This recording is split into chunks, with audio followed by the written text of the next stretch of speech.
எந்த தேர்தலா இருந்தாலும் பாருங்க, எந்த தேர்தலா இருந்தாலும் பாட்டாளி மக்கள் கட்சி ரிசர்வ் தொகுதி வாங்கி நிக்கும்.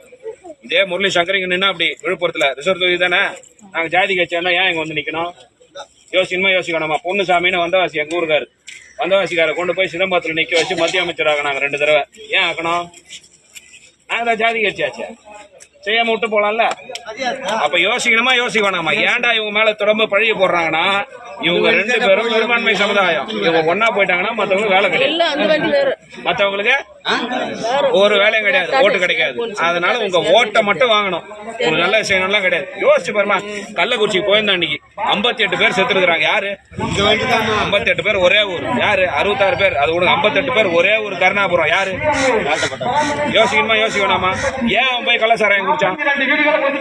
150 ரூபா கொடுத்து கடையில வாங்கி குடிக்கிறதுக்கு அவனால முடியல, அதனால 50 ரூபாய்க்கு கம்மியா கிடையாது. அப்ப அந்த நிலைமையில தானே நம்ம இருக்கிறோம். நம்ம பிள்ளைங்க ஏதோ அரசாங்க வேலையில போயிட்டு தாசில்தாவோ ஆர்டிஓவோ இருந்திருந்தா என்ன இருக்கும்? உங்களுக்கு அந்த நிலைமை வருமா? கள்ள சாராயம் குடிக்கணும்ன்றது போகுமா? அரசாங்க சாராயமே விற்க கூடாதுன்றோம் நாங்க. அரசாங்கமே சாராயம் விற்க கூடாதுன்னு சொல்ற கட்சி என் கட்சி.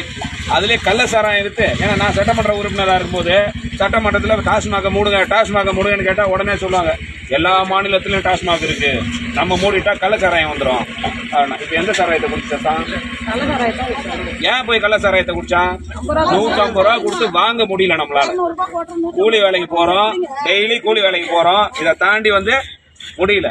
அப்ப இந்த தேர்தல்ல வெறும் நம்ம ஓட்டு காசு கொடுத்தா ஓட்டு போடுற கூட்டம். இது கேள்வி கேட்கறதுக்கு யார் இருக்கா?